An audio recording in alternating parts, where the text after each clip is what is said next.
bikin baju sendiri, terus catwalk latihan sendiri, diet sendiri, nggak ada coaching. Jadi kayak aku prepare sendiri karena aku rasa ya itu tadi mungkin untuk beberapa ajang aku tidak cocok, tapi mungkin ada beberapa ajang yang aku cocok gitu. Jadi sebenarnya kalau kita ngomongin pageant lagi itu bukan berarti kita kalah atau kita tidak menang di satu ajang itu, bukan berarti kita nggak bagus, tapi mungkin kita tidak cocok value-nya di sana gitu. Gini Mbak, saya tuh kan kemarin pas waktu Coldplay. Coldplay, ya, oh my Coldplay god. itu. Kita Jadi, ada tiket ready Coldplay yang mau boleh hubungin Instagram di bawah ini. jadi pada waktu itu kan ada beberapa.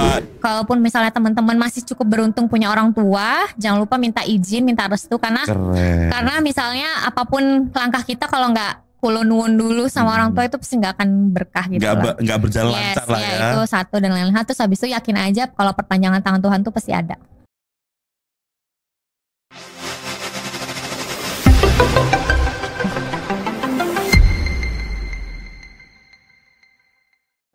Halo Taskiana Auliana Nugrahani. Taskiana Auliana Nugrahani. Taski aja. Taski. Iya. Wah, Mbak Taski. Yes.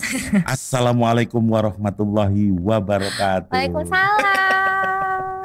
Masya Allah. Ini narasumber kali ini istimewa sekali.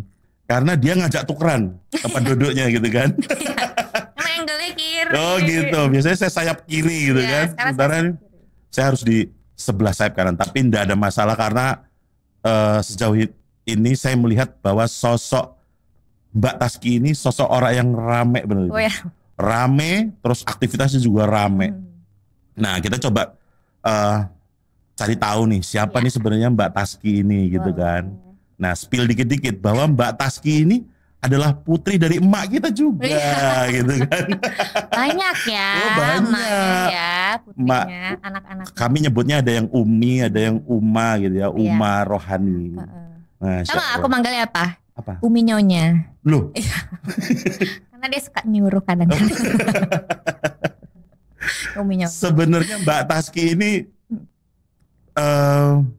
sama nggak dengan Umi Ani? Berbeda. Jangan disamain, jangan. Berat. Jadi nggak mau disamain lah. Kayak Taski anaknya Umi, tapi bukan berarti Taski harus 100% dengan Umi lah. Iya. Tapi value yang Taski bawa hari ini di-influence sama Umi. Tapi kalau disama atau mau nggak kayak Umi ya nggak mau. Yes, Umi itu di usia yang saya nggak bilang tua, tapi juga tidak muda. Itu semangatnya Mbak. Saya kalah. Saya kalah. Saya yang mungkin di bawah dia aja saya kalah. Ngeliat semangatnya kayak kitiran gitu loh. Di mana-mana ada itu Umi Ani itu. Apalagi gerakan-gerakan dakwah atau gerakan sosial gitu. Iya, semangatnya sama kalian kalau udah di rumah, aduh kayak bayi gusat dan tantrum ke saya. Ya mungkin capek lah energi ya. Umi udah kasih banyak energi ke orang-orang, jadi kalau di rumah dia udah mau jadi yang disayang-sayang aja. Gitu, tapi makanya hadirnya aku di sini lah, tukang pijet. Ini intermezzo aja ya. Mbak Taski ini adalah dulu finalis Muli Menganai tahun 2017. 16. 15 dan 18. 15 dan 18. Bisa diceritain? Oke, sebenarnya bukan finalis ya, karena udah pulangnya udah bawa juara. Itu perlu diklarifikasi. Jadi usia pertama kali ikut lomba pageant atau pemilihan duta daerah itu di 2015. Kebetulan waktu itu peserta paling kecil dengan umur 16 tahun. Kelas berapa tuh? Kelas 1 atau kelas 2 SMA ya, aku lupa. Ya in between itu. Terus habis itu alhamdulillah God bless mendapatkan top 6. Jadi juara ke-6, harapan ke-3 berartinya. Itu di 2015. Di saat itu juga masih lagi aktif nari. Terus habis itu nyoba lagi peruntungan di 2018, God bless dapat juara 2, Muli Berbakat dan Muli Intelijensia. Masya Allah keren ya tuh. Pusing saya. Nah terus ada lagi nih bahwa Mbak Taski ini adalah seorang duta pendidikan nasional juga. Putri pendidikan nasional. Itu gimana ceritanya itu? Jadi sebenarnya tuh awalnya itu agak ada perasaan-perasaan yang gak enak lah ya di dalam dunia perpejanan gini. Kan wajar lah ya, maksudnya kayak kita namanya lomba menang kalah, terus kayak yang bisa dikirim ke A, B, C. Jadi tuh awalnya kebetulan yang seharusnya aku berangkat ke provinsi, tapi waktu itu mungkin ada pertimbangan lain gitu, dan tidak pernah menyalahkan juga kan hal itu, karena pasti kota metro ataupun misalnya kabupaten kota lainnya pasti ingin mengirimkan wakil-wakil terbaik mereka untuk di ajang-ajang selanjutnya. Dan kebetulan mungkin saat audisi ulang, aku mungkin ada beberapa faktor yang tidak sesuai aja lah menurut dinas-dinas terkait gitu. Akhirnya aku tidak dikirim ke provinsi. Nah jadi kan sebagai anak yang masih pengen tanding di tahun itu dengan on fire dan lain-lain, seenggaknya aku kayak aku masih pengen lomba nih gitu. Akhirnya aku cari-cari aja randomly, dan kebetulan waktu itu masih di Singapura kan. Jadi aku mempersiapkan putra putri pendidikan nasional 2019 itu dari Singapura semuanya, dengan biaya sendiri, dengan juga kenalan dan relasi sendiri. Jadi aku kayak ngirim email, foto di sana, terus habis itu ya prepare dari Singapura lah. Termasuk yang kayak ada sempat waktu pulang ke Indo langsung bikin baju sendiri, terus catwalk latihan sendiri, diet sendiri, nggak ada coaching. Jadi kayak aku prepare sendiri, karena aku rasa ya itu tadi mungkin untuk beberapa ajang aku tidak cocok, tapi mungkin ada beberapa ajang yang aku cocok gitu. Jadi sebenarnya kalau kita ngomongin pageant lagi itu bukan berarti kita kalah atau kita tidak menang di satu ajang, itu bukan berarti kita nggak bagus, tapi mungkin kita tidak cocok value-nya di sana gitu. Dan makanya mungkin waktu aku di ajang yang tadi aku disebutkan sebelumnya yang tidak terpilih itu, mungkin ada value yang aku tidak cocok, dan tapi pas di Putra Putri Pendidikan ternyata value-ku cocok, jadi sehingga bisa menang kayak gitu. Mbak ini dulu pendidikannya dari awalnya dulu? Iya, di Singapura. Di Singapura dari diploma dulu? Dari diploma S1, S2. Jurusan apa sih Mbak? Oke, jadi diploma di 2017 aku ngambil diploma in management business. Terus lanjut lagi S1 jurusan business and marketing with honors. Dan alhamdulillah God bless aku udah di top graduate di situ. Wow, keren. Terbaik alhamdulillah, God bless. Terus S2 aku ambil Master of Business Administration. Jadi kayak administration, bisnis dan lain-lain. Jadi intinya ya bisnis manajemen dan lain-lain gitu. Iya. Terus didaulat juga sebagai apa? Ketua ya PPI? Enggak, waktu itu PPI aku waktu diploma jadi sekretaris. Oh, sekretaris? Yes. Persatuan Pelajar Indonesia. Iya, Perhimpunan Pelajar Indonesia di Singapura. Pada waktu itu kuliah? Iya, di diploma waktu itu. Oke, kok bisa terpilih? Itu aku nyari-nyari informasi aja. Jadi nyari-nyari kan ya biasa lah kayak kita kalau baru nyampe negara orang kan nyari orang teman-teman orang Indo gitu-gitu ya. Terus nyari di KBRI segala macem. Jadi tahu ini, terus ikutan terus seleksi dan lain-lain, terus kayak jadi tahu gitu PP itu gini. Jadi waktu itu juga God bless sempat ngerasain namanya masuk KBRI, terus habis itu MC di sana, nari di sana. Jadi ya alhamdulillah udah sempet nyolawatin KBRI lah ya. Mudah-mudahan rezekinya nanti balik lagi. Gila. Iya, gitu. Jadi sebenarnya pada prinsipnya ini Mbak Taski ini segudang aktivitasnya juga gitu kan. Iya. Banyak banget aktivitasnya. Nah, pada waktu S1, pada waktu kuliah S1 itu kan pada saat itu Covid tuh. Yes, ya. Terus gimana itu? Oke, jadi waktu itu Covid kita sempat kuliah setengah tahun nggak di Singapura ya, jadi di Indo di Metro. Terus habis itu pas bordernya buka Singapura, aku minta Abi kayak bener-bener aku harus pulang ke Singapura gitu loh. Walaupun di Singapura juga kuliahnya online, tapi aku memaksa karena aku rasa kayaknya butuh agak menarik diri lah gitu. Karena misalnya ya biasa kita pengen mencoba sesuatu hal yang baru, pengen lebih mandiri segala macam. Jadi responsibility-nya di situ. Jadi waktu itu border bisa dibuka, karantina sekitar 14 hari di hotel dengan government yang super duper strict. Singapura parah sih waktu itu ya, paling itu bisa dibilang parah banget ya waktu itu Singapura sebelum Indonesia. Terus ya udah, jadi pas once border udah buka, ya itulah ke Singapura. Tapi ya kuliahnya masih online gitu. Lulus tahun berarti? S1-nya 2000, wisudanya di 2022. 2022 ya, wisudanya. Pas Covid-Covidnya itu ya. Yes. Itu kan jauh dari orang tua ya. Jadi inilah enaknya kalau narasumbernya itu anaknya emak kita juga gitu. Jadi banyak yang kita tanya. Yes, jadi Mbak Taski ini ceritanya itu lumayan yang gimana ya, pokoknya orang yang nggak bisa diem, agak lumayan ngeyel juga. Tapi kalau cerita di negeri orang itu nggak pernah yang namanya ceritanya yang sedih-sedih gitu. Yes, exactly. Padahal mungkin juga nggak mungkin lah, artinya Mbak Nana juga mungkin pernah ngerasa down atau meriang gitu. Jadi sebenarnya Mbak Nana ini gimana toh? Coba bisa dibagi nggak? Justru malah kehidupanku kembali ke Singapura waktu S1, S2 itu adalah lagi susahnya aku.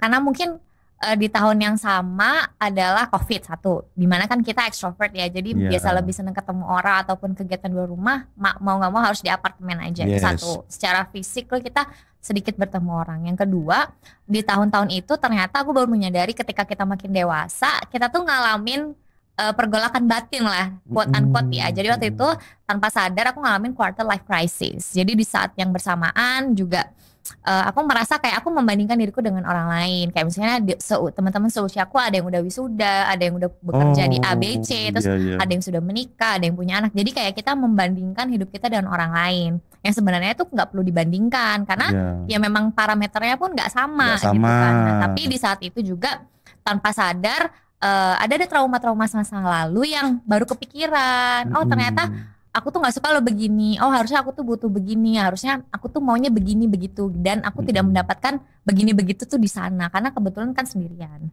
Kalaupun ada adikku menyusul kan anak laki ya. Dan kebetulan apartemen kita tuh depan belakang bukan satu rumah. Ownernya sama tapi kayak yang cowok di sebelah sana, yang cewek sebelah sini kayak gitu. Jadi kan intensitas ketemunya juga gak terlalu sering, tapi aku selalu menyempatkan diriku untuk ajak adikku keluar gitu. Si Hanan kan adik kandungku, jadi kayak tetap weekly kita jadwalan keluar. Dan juga aku gak mau memaksakan dia punya experience sendiri untuk hidup di luar, jadi dia juga aku membiarkan dia bermain dan berinteraksi dengan teman-temannya tanpa aku harus mengekang. Yang penting kalau apa-apa ngomong aja sama Mbak gitu, misalnya mau kemana mau ngapain, aku membolehkan gitu loh, kayak mau try that, just try gitu loh. Tapi yang penting ngomong sama aku. Gitu. Kamu kok sekuat itu sih Mbak? Jadi gini loh Mbak, saya ini jujur-jujur aja, saya ini cuma muter-muter aja di Lampung gitu kan, gak pernah kemana-mana.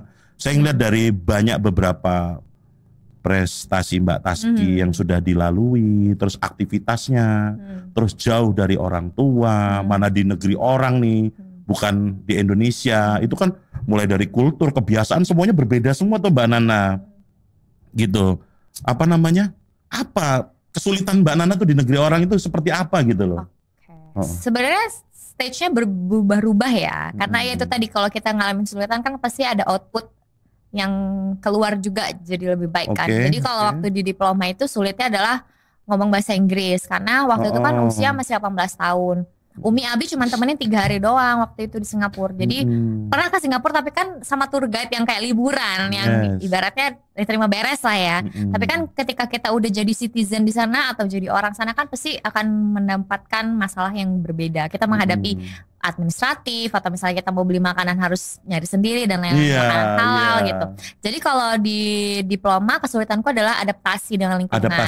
Ngomong bahasa Inggris kan juga nggak semerta-merta kita mengerti kan, mereka aksennya beda. Itu satu. Jadi mungkin nggak kebiasaan ngomong, harus ngedenger dan ngomong sama mereka gitu. Itu satu. Yang kedua nyari makanan halal sih, karena waktu itu tempat tinggal aku nggak terlalu banyak makanan halal. Itu gitu, ya. Jadi pintar-pintar kita buat menu buat sarapan lah ya gitu. Terus habis itu kalau di S1 aku waktu itu ngalamin quarter life crisis.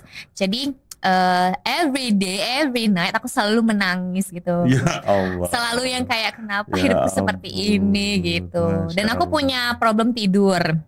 Aku punya problem tidur yang sampai detik ini aku masih belum bisa apa ya istilahnya memanage-nya gitu. Jadi dari diploma sampai sekarang aku nggak bisa tidur sendirian. Iya, aku takut. Aku nggak bisa. Jadi gimana dong? Jadi gini, jadi kalau aku mau tidur aku harus ada sesuatu yang suara gitu loh. Itu suara itu. Jadi dan itu memang aku udah ke dokter, aku udah minum obat segala macam, memang masih belum ketemu yang ceklahnya gitu. Dan mudah-mudahan ya bisa tidur dengan nyenyak. Dan aku baru juga menyadari bahwa ternyata tidur itu tuh anugerah dari Tuhan. Dan gak semua orang bisa tidur dengan mudah. Aku termasuk yang tidak bisa sampai sekarang. Tapi aku akan memilih tetap tinggal sendiri walaupun tidurku susah gitu. Tidurnya susah gitu. Sekarang. Nah, tentang tidur yang susah ini saya juga dapat bocoran nih. Mbak itu kan setelah lulus S2, terus katanya tuh nggak mau pulang. Yes. Karena udah ngerasain dolar. sudah PW, yes, sudah PW, sudah katanya juga punya pekerjaan yang ya secara ini lumayan lah, apalagi lumayan di negeri orang gitu. Terus pulang nih ke Indonesia gitu kan. Kenapa? Oke, jadi sebenarnya waktu itu pas S2, di tengah-tengah S2 itu udah mulai nyari internship magang. Karena kan buat CV dan pengalaman dan lain-lain. Gajinya alhamdulillah kalau sebenarnya dibandingkan sama UMR Singapura itu mah gak ada apa-apanya karena magang. Tapi kalau dirupiahin alhamdulillah juga, Mbak. Udah bisa bawa Umi liburan lah ya waktu itu. Kayak beliin Umi tiket pesawat, pergi hotel dan lain-lain. Udah Umi udah ngerasain lah ya. Nah jadi berkat itu semua jadi kayak wah ini kayaknya gak usah pulang nih gitu. Nah di saat yang bersamaan mendekati lulus itu memang udah mulai daftar kerja, udah internship juga, udah interview sana sini yang ada juga pekerjaan yang memang udah nungguin. Sebenarnya udah tapi aku ada yang beberapa yang aku tolak juga gitu. Nah, di saat itu kenapa pulang? Karena aku sakit gitu. Jadi pulang ke Indo tuh dalam keadaan nggak ikhlas ya. Sakit. Jadi pulangnya meriang. Terus jadi sakitnya itu membuat aku terpaksa pulang. Gitu. Terpaksa pulang. Tapi hati dan pikiran masih di sana. Iya.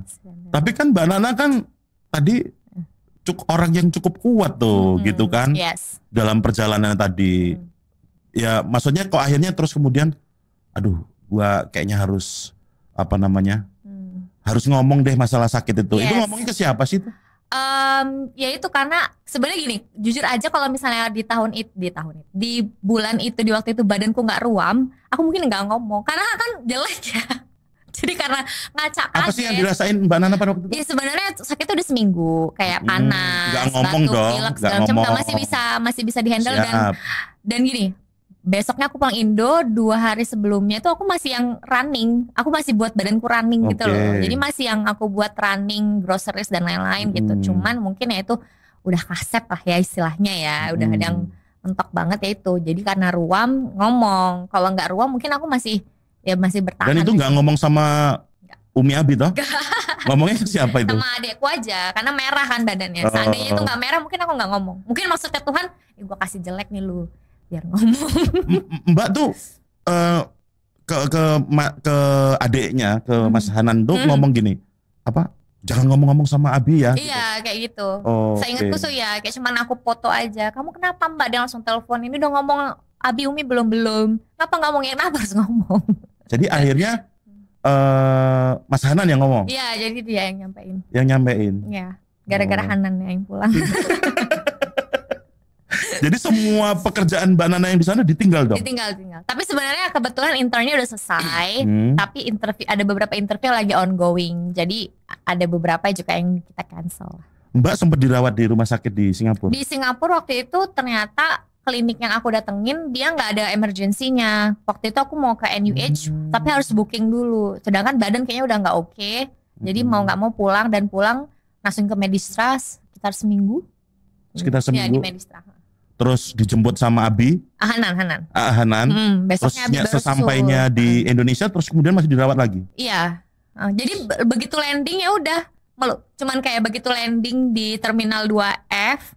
Terus kayak ketemu Hanan kan namanya kakak ayah langsung peluk. Terus yang kayak udah sini langsung dia udah pesen taksi. Udah kita langsung aku tidur udah gak inget lagi. Ya Allah. Jadi bener-bener landing langsung. Enggak itu rasanya apa sih Mbak?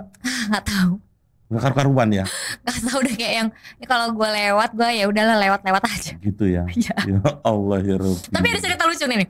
Jadi waktu itu kan bawa koper satu kan. Yes, koper lumayan besar lah ya. Terus aku ke counter untuk check in itu kan. Terus aku bilang boleh gak ya aku minta kursi roda. Dan aku gak tahu kalau di Singapura itu kursi roda harus bayar. Sekitar $30 ya, 300.000, 400.000 lah ya. Sedangkan kalau di Indo kan gratis kalau gak salah. Gratis, fasilitas gratis. Maksud aku, karena aku kayaknya udah gak kuat jalan. Ke gate 11 tuh udah terlalu jauh menurutku. Nah terus udah itu, kenapa gak kuat? Aku bilang, apa kata dokterku, terus aku tunjukin obat-obatnya. Terus habis itu, ya mereka mungkin maskapai agak takut, worry. Menurutku itu sebuah hal yang wajar. Terus mereka bilang kalau mau terbang harus minta approval flight dulu. Jadi ada rumah sakit di bawah. Kan Changi bagus ya badan. Jadi di bawah ada rumah sakit. Terus ketemulah dokternya kan. Terus kayak yang kamu kenapa? Ya basic lah diperiksa ini. Terus ini segala macam. Ya misalnya kayak yang apa tuh aku cuman bilang ini tuh cuman capek. Aku batuk doang. Please aku butuh suratnya. Aku buat terbang. Aku buru-buru banget. Jam berapa flightnya? Jam 10. Ini tuh udah jam 7. Jadi menurut dokter terlalu deket gitu loh. Oh jaraknya terlalu dekat. Aku bayar sekitar $100 sekian. Which is kayak hampir nyaris 2 juta lah. Kalau $100 sekian-sekian lah pokoknya. Lalu begitu aku balik lagi ke sana ke counter kan udah mau jam 8 setengah 9-an ya, sedangkan flightnya jam 10 dan gak mungkin telat kan kalau international flight. Abis itu aku ngantri tiba-tiba udah last call yang ke Jakarta jam 10. Jadi surat itu tadi yang udah aku bayar hampir 2 juta tidak terpakai. La ilaha illallah. Yes. Dan itu maksudnya gini loh, aku ke Changi, aku berjuang, aku di Changi berjuang juga. Abis itu mau gak mau kan udah yang last call udah mana-mana sini paspor segala macam dicak apa segala macam imigrasi ya tetap aja lari saya dari gate 1 ke gate 11. Ini lillahi ta'ala nggak bohong, ini lillahi ta'ala nggak bohong. Jadi dengan suhu 39 derajat. Masya Allah. Jadi di pesawat tuh cuman hasbunallah wa ni'mal wakil, niman maula wa ni'man nasir. Masya Allah. Kalau udah lewat aja deh gitu. Ya. Kamu tuh seru itu ya Mbak ya orangnya ya. The best. The best gitu. Seramai itu ya gitu. Masalah hidup kerikil-kerikil ya gila Allah ya Rabbi. Tapi di tengah segudang aktivitasnya Mbak ini masih juga nih yang mungkin relate lah dengan apa yang dilakukan oleh Umi di Indonesia gitu kan. Salah satunya adalah gerakan sosial. Yes. Nah itu di Mbak di bawah naungan apa namanya? Rohani Foundation apa gitu? Yang di Singapura apa di Indo? Di Singapura. Oke, sebenarnya di Singapura itu karena mungkin kebiasaan kita berbagi di sini kan. Ya betul tadi lah aku bilang, walaupun aku tidak mau disamakan dengan Umi atau mengikuti jejak Umi, tetap aja Umi dan Abi sepaket ya. Itu menginfluence aku untuk doing the good things gitu. Jadi kan udah berada. Iya, jadi dengan sendirinya aja lah ya gitu. Karena melihat beliau-beliau melakukan kegiatan dan mungkin beliau-beliau juga udah menitip pesan lah kalau kita tuh di mana aja harus baik. Nah, udah itu kita mencoba berbagi sendiri. Basic lah Jumat Berkah gitu-gitu. Kalau di Singapura kan kita nggak mungkin ya beli nasi kotak gitu-gitu kan nggak mungkin ya karena kan nggak ada kendaraan, terus juga agak naik turun bus kan agak ini. Jadi aku ngidenya aku beli roti kayak roti ban gitu ya, roti isi lah. Kayak 5 biji, 10 biji gitu-gitu. Terus aku bagiin ke uncle-uncle yang kayak tukang sapu ataupun apa segala macam. Tapi ternyata mereka tidak terima. Nah itu yang bedanya. Jadi maksudnya sometimes aku sedih karena mereka gak mau terima. Ya mungkin itu mindset juga ya. Kalau mungkin di sini kan orang kulturnya beda lah ya. Orang kan mungkin meminta kalau di sini, Mbak ada makan nggak apa-apa segala macam, dihubungin gitu lah istilahnya kalau kita berbagi. Mereka nggak, walaupun kita sopan apa, gue bilang kayak saya Aski bilang kayak apa namanya ini blessing Friday for Muslim gitu-gitu, mereka nggak mau terima sometimes gitu. Iya, jadi kita yang ngasih kok malah kok nggak diterima kan sedih ya. Akhirnya aku mikir nih gimana nih caranya gue tetap bisa Taski bisa berbuat baik nih. Akhirnya nyari di Instagram dengan ide-ide lainnya, ketemulah ada 2 organisasi. Sebenarnya bukan organisasi tapi lebih kayak community gitu lah ya. Singapore Malaysian. Pertama aku lupa deh namanya. Itu yang Imron namanya yang punya. I'm Volunteer SG yang punya Imron itu. Dia itu termasuk orang yang Malaysian Singaporean ya, tapi dia yang anak muda bergerak gitu loh. Jadi menurutku value-nya cocok dengan aku gitu. Jadi dia ke community center anak-anak di sana yang yaitu tadi Muslim. Yaitu tuh banyak aja kegiatan nih, kita bagiin flyer, kita bagiin masker, terus abis itu berbagi dan lain-lain. Jadi ke community dan mostly sih memang kebanyakan Muslim ya. Tapi nggak Muslim aja, tapi kalau bisa Muslim aja gitu. Maksudnya kayak yang Malaysian itu karena Malaysian based kan. Lalu yang satunya lagi Giving Back SG. Nah kalau Giving Back SG ini kayak Om gini yang udah orang-orang dewasa gitu, yang orang yang nggak dewasa. Maksudnya yang udah pada berkeluarga gitu-gitu. Jadi mereka pun juga kaget gitu. Terus habis itu kayak komunitas yang Imron tadi, yang teman aku Imron itu dia masih anak-anak, masih kayak remaja, anak kuliahan, anak diploma gitu. Terus kalau yang satunya lagi kayak Giving BSG itu yang dewasa. Jadi udah pasti donasi yang diberikan juga besar. Terus kita benar-benar door to door yang kayak jadi tahu gitu. Jadi kalau di Singapura itu berbaginya tuh luar biasa, nominalnya fantastis gitu. Karena mungkin yang donatur banyak, yang dibagi nggak terlalu banyak gitu. Nah gini Mbak, apa namanya? Dananya dari mana tuh? Galang dananya dari mana? Nah itu kalau ngomongin dana, kalau yang si I'm Volunteer SG itu, dia itu kebanyakan dia under the government sih sebenarnya. Sebenarnya nggak under government juga, cuman dia ada community centernya gitu. Jadi dan kegiatannya kan untuknya tuh lebih ke pemberdayaan anak-anak Singapura di sana. Tapi aku boleh gabung, God bless. Imran kasih gabung di sana. Jadi approachingnya tuh lebih ke muda-muda. Tapi kalau misalnya yang kalau yang Volunteer SG itu dia donasi gitu, dan donasinya nominalnya yang benar-benar fantastis gitu loh, banyak banget ya. Jadi kalau kita berbagi, kalau yang Volunteer SG itu satu plastik IKEA yang besar yang biru itu benar-benar kalau minyak tuh bisa 5 liter, yang kaleng apa segala macam tuh gede-gede gitu. Dan itu benar-benar kita door to door, kayak kalau di Singapura kan modelnya HDB itu kan kayak apartemen, rumah susun lah ya, modelnya rumah susun lah ya. Jadi itu benar-benar kita kayak yang naik turun karena memang besar gitu. Ya kayak seperti teman-teman Masjid Taqwa kan juga setiap tahun ya God bless berbagi juga kan. Tapi kalau yang di Singapura tuh aku juga kaget gitu loh, kayak wah ini gede banget gitu. Karena mungkin itu tadi yang donate banyak, yang nerima mungkin gak sebanyak yang di sini gitu. Jadi mungkin quantity dan kualitinya sangat. Tapi itu bisa jadi sebuah inspirasi sih. Ya mudah-mudahan kalau kita ada rezeki pasti pengennya melakukan yang terbaik lah buat orang. Terbaik orang lain. Wih keren banget. Ya Mbak Nana, saya tadi kita udah banyak ngobrol nih ya kan. Perjalanan karirnya Mbak Nana nih gitu kan. Mulai dari pendidikan diploma, terus ada gimmick-gimmick meriangnya gitu kan, terus dijemput gitu kan sama Abi gitu kan. Sejauh ini Mbak, terus sekarang nih maunya apa gitu kan, setelah semua itu udah terlewati gitu.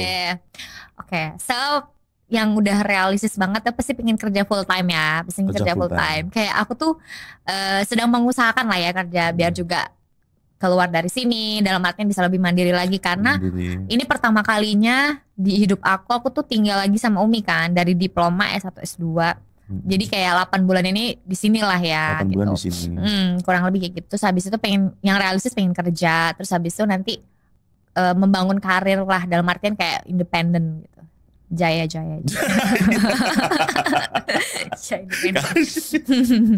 Pengen kuliah lagi nggak? Sebenarnya pengen, tapi kata Umi nggak usah. Aku pengen S3 sih. Sebenarnya kayak yang nyeletuk kayak memang aku boleh nggak S3 gitu. Kayak pengen hidup di luar negeri lagi. Enggak, sebenarnya gini. Mau kuliah lagi, apa pengen keluar negeri lagi? Keluar negeri lagi. Apa sih Mbak yang buat Mbak Nana tuh nggak capek itu namanya belajar gitu? Karena aku anaknya kiasu ya. Kalau di Singapura namanya kiasu. Kiasu itu artinya tuh hardworking, atasnya lagi. Jadi aku tuh emang suka sibuk, suka produktif, suka bergerak, suka capek gitu loh. Suka produktif aja. Apa namanya, kalau belum mentok dibentok gitu? Yes, exactly. Kalau masih agak rebahan dikit? Ya rebahan, tapi lebih banyak rebahannya gitu loh. Itu kan disiplinnya. Dan gimana sih, tipikal Virgo September lah, semua gitu sempurna. Jadi sementara belum kuliah lagi. Tapi kalau kuliah di Indonesia gimana? Pernah waktu itu sempat sekali nyoba lah ya waktu itu. Karena aku ngalamin kayak waktu awal diploma itu kan capek ya, karena mungkin belum adaptasi. Tapi waktu aku S1 S2 udah kalau bisa langsung pulang deh gitu. Jadi waktu itu sempat kuliah di UII di Jogja, 1 semester aja. Dan aku bilang sama Abiku bener-bener kayak abis kelas di parkiran aku cuma telepon bilang, Abi aku kuliah di sini, aku bego. Aku bilang kayak aku mau ke Singapura lagi, aku pengen gitu. Terus Abiku cuma bilang, nah kan Abi udah bilang, abis udah hari itu aku nggak pamitan sama semuanya, langsung aku cabut aja. Aku langsung telepon agentku yang ngurusin aku kuliah di Singapura, bilang, Kak aku mau kuliah lagi di Singapura. Oke Taski, mau jurusan apa ini? Udah bisa disiapin semua, jedak. Wow. Segala itu kamu ya? Ya, karena aku kayak if I want it, I get it. Agak sebenarnya agak susah juga. Gini. Mengenal kamu tuh dari banyak sisi sebenarnya Mbak. Iya. Kalau melihat Mbak Nana yang podcast hari ini yang serenyah itu, tapi bagi para laki-laki nggak semudah itu, tahu nggak? Yes, I know. Jadi kalau ada cowok yang dia bajingan gitu, waduh, atau dia tidak baik gitu, semudah itu gambar pak gitu. Gini loh, jangan kan ya, kalau cowok WhatsApp aku bales aja itu tuh udah keren kamu. Gitu ya. Karena aku nggak suka kayak mungkin aku tipenya juga slightly maskulin ya. Jadi kalau aku suka, aku bakal yang willing untuk nge-WhatsApp atau ngejar kayak exactly I like you. Kamu suka, aku nggak suka, ayo let's go. Kalau nggak suka, bye gitu loh. Nah, mungkin kebanyakan orang-orang yang nge-approach aku, baik itu yang sipil ataupun nggak sipil, ya mereka cuma tertarik sama misalnya apa yang aku tampilkan aja gitu. Jadi sehingganya sangat mudah untuk aku untuk mengeliminasi mereka-mereka gitu loh. Tapi juga di satu sisi aku pengen, tapi dengan adanya kemarin experience yang gak enak-enak terhadap lawan jenis, sehingga membuat aku lebih selektif lagi gitu. Walaupun kebanyakan orang gini, ngapain sih sekolah tinggi-tinggi, atau aduh kamu jangan standarnya ketinggian gitu, nanti gak ada yang deketin. Tapi tanpa aku membuat spekulasi-spekulasi tersebut, ya aku cuma nyocokin apa yang udah aku punya gitu. Apakah salah aku mencari orang yang berpendidikan bagus? Apakah salah aku mencari orang yang punya financial yang bagus? Orang tua aku udah kasih, alhamdulillah, God bless, kenyamanan gitu loh, tanpa mereka yang gimana-gimana dan aku meminta gimana-gimana. Dan apakah salah aku berharap untuk laki-laki menghargai aku dengan setara kita value-nya oke gitu. Kayak mengerti agama tapi gak rigid gitu loh. Kalau misalnya di Indonesia aku lagi suka banget sama Abizar, anaknya Umi Pipi. Namanya Abizar sama Brian Dominic. Ada namanya Brian Dominic. Jadi gini, mereka ngerti agama tapi mereka kayak Brian Dominic masih punya pacar gitu ya. Tapi yang namanya sholat itu di kepala gitu loh. Kalau Abizar tuh kan anaknya almarhum Ustadz Uje gitu. Uminya pakai hijab, cadar dan lain-lain, tapi dia tetap nyentrik. Tapi aku tahu dia pasti tahu agama gitu loh. Dan aku mau mungkin lebih comfortable dengan orang kayak gitu daripada yang berpenampilan terlalu ustadz atau whatever. Kayak yang I know the religion already. Jadi kayak gak usah yang nasihatin gue gimana-gimana gitu. Kita adu ilmu aja, ngerti gak sih kayak gitu loh. Tapi dengan penampilan yang santai, hobi. Santai. Tapi ngerti kalau yang nakal boleh soal di kepala, itu tuh prinsip aku. Nakal boleh soal di kepala. Mbak itu umurnya berapa sekarang Mbak Nana? 22 September. 25. Dulu di 25 tahun usia saya. Itu saya nggak semudeng itu loh Mbak. Mbak itu kapan sadar Mbak Nana itu udah katalah sudah dewasa gitu, kapan sadarnya? Oh, dari kecil udah sadar dah tua. Sudah dari kecil udah tua ya? Iya. Jadi aku tuh kayak dari kecil tuh dari SMP tuh dipanggil mami sama teman-teman. Kayak I want to be a mom gitu loh. Yes. Kayak mommy, being a mom is always my thing. Jadi kayak aku suka taking care orang, aku suka paling ya udah kayak gue tuh tua gitu. Dia udah old soul. Kapan punya cita-cita yang pengen wujudin? Kan kalau ngeliat dari apa yang Mbak capai, itu kan lumayan menurut saya ngeloncatin banyak gitu kan. Gitu. Kapan tuh waktunya tuh? Maksudnya pengennya jadi apa gitu? Iya gitu. Pengennya jadi apa? Sebenarnya secepatnya sih, secepatnya. Tapi kalaupun misalnya, ya kita realistis logika aja, kalau pengen mengejar cita-cita jadi wanita karir, independen, alpha gitu-gitu, pengennya secepatnya. Karena kan masih bisa diusahakan. Tapi kalau kayak menikah, jadi ibu, itu take long time sih. Enggak apa-apa, it's okay to be weak gitu loh, daripada bertemu dengan orang yang salah. Tapi kalau misalnya let's say nanti punya suami juga, pasti aku gak langsung pengen punya anak. Oh gitu. Karena I know being a mom itu kayak it's hard things, dan aku rasa aku masih belum that capable untuk jadi mom gitu. Aku harus benerin aku punya fisik dulu, make sure kalau dalam badanku oke, everything settle untuk aku mengandung. Terus habis itu aku juga harus make sure kalau aku punya otak yang waras karena untuk mendidik anak-anakku. Terus juga I'm sure kalau aku punya duit yang banyak karena aku akan memprovide anak-anakku dengan kehidupan yang mantap. Oh iya, kabarnya Mbak punya bisnis juga nih di Singapura. Ya. Bisnis apa tuh? Oke, jadi alhamdulillah bisnis kecil-kecilanku tapi udah lumayan menghasilkan. Jadi aku punya namanya Taskiana Just Tip. Taskiana Just Tip itu kita bantu orang untuk secure tiket konser, baik itu konser western. Sebenarnya bukan agen sih, cuman ya tiketing service aja, Kayak minta tolong dong beliin gue tiket gitu. Singkat itu. Jadi kita bantu orang untuk nge-securein tiket mereka, baik itu fisik maupun cuman e-tiketnya doang. Oh iya. Gitu. Nah, gini Mbak, saya tuh kan kemarin pas waktu Coldplay. Coldplay, ya, oh my God. Itu. Jadi, kita ada tiket ready Coldplay, yang mau boleh hubungin Instagram di bawah ini. Jadi pada waktu itu kan ada beberapa informasi di media sosial. Kebetulan saya punya temen kan, dia suka banget tuh pengen ikut konser itu. Tapi susah Mbak. Iya. Nah itu gimana caranya supaya saya bisa dapat jaminan tiket lah dari Mbak Taski? Justip di Taskiana Justip, Taskiana Justip. Gitu ya caranya. Kalau kita spill nggak bisa dong, kan itu ada triknya. Enggak spill. Jadi gini, saya mau pakai jasanya Mbak. Itu saya dapat jaminan dapat tiket. Sebenarnya nggak menjamin 100%, karena kita bukan calo ya, Justip bukan calo. Tapi kita pasti usahakan yang terbaik. Oke. Entah itu tiket datang dari mana, itu urusan kita. Yang penting kita make sure kok tiket kamu aman. Artinya begini, lebihlah percaya diri saya titipkan ke Mbak daripada saya cari sendiri. Kan kayak kemarin temen itu rebutan tuh dan nggak dapet. Karena kami punya 27 orang. Baik itu di Singapura maupun di Indonesia gitu. Jadi dengan internet yang insya Allah juga bisa dipertanggungjawabkan lah ya kekuatannya gitu. Dan itu tersebar di tim kita, ada yang di Bandung, ada yang di Lampung, ada yang di Singapura tadi, ada yang di Jakarta. Jadi macam-macam. Konser gede-gede itu? Alhamdulillah iya.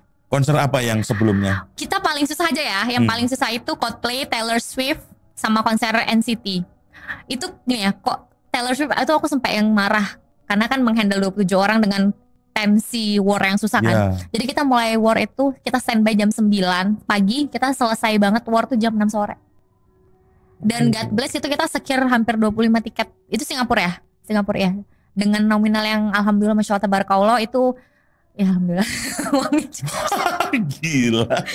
Dan fun fact-nya, Taskiana Justip itu kita merekrut beberapa teman-teman yang yatim piatu. Jadi gini, kalau aku sebagai owner Justip, uang Justip alhamdulillah itu buat foya-foya lah, buat nonton konser. Jadi kayak kita jualan tiket konser untuk nonton konser lagi. Tapi untuk teman-teman yang non K-popers, yang teman-teman tim kita yang yatim piatu, mereka bayar listrik, buat bayar kuliah. Jadi ya itulah blessingnya gitu. Ya mungkin ada, ya nggak tahu ya. Aku sendiri sih sebagai owner, sebagai kepalanya, aku merasa cukup bangga gitu. Aku melihat aku untuk foya-foya loh, tapi mereka untuk menyambung hidup. Iya.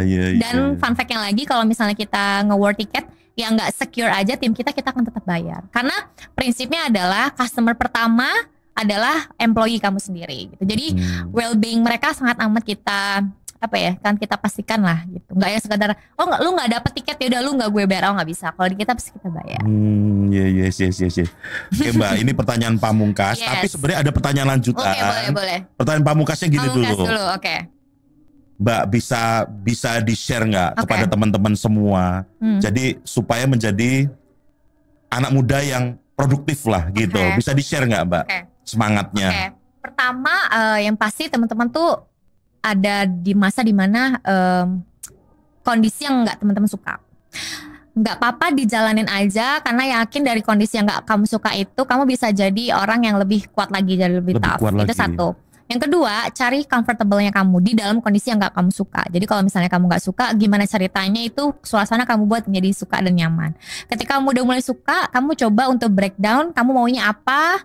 Terus habis itu cari cara untuk mendapatkan sedikit-sedikit yang kamu paling mau untuk jadi sesuatu hal yang besar dan kamu pupuk itu. Terus habis itu, kalaupun misalnya teman-teman masih cukup beruntung punya orang tua, jangan lupa minta izin, minta restu. Karena misalnya apapun langkah kita kalau gak kulo nuwun dulu sama orang tua itu pasti nggak akan berkah gitu lah. Nggak berjalan lancar lah ya. Itu satu dan lain-lain. Terus habis itu yakin aja kalau perpanjangan tangan Tuhan tuh pasti ada.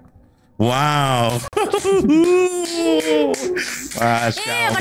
Dan aku lagi menunggu perpanjangan tangan Tuhan itu. Gitu ya. Oh ya, aku mau kasih satu tips boleh ya? Ini boleh.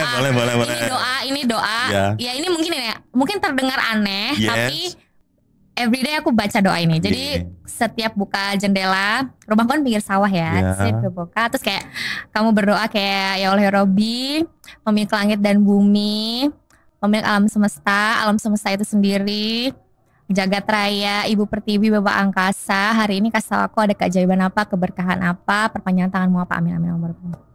Every day. Setiap pagi.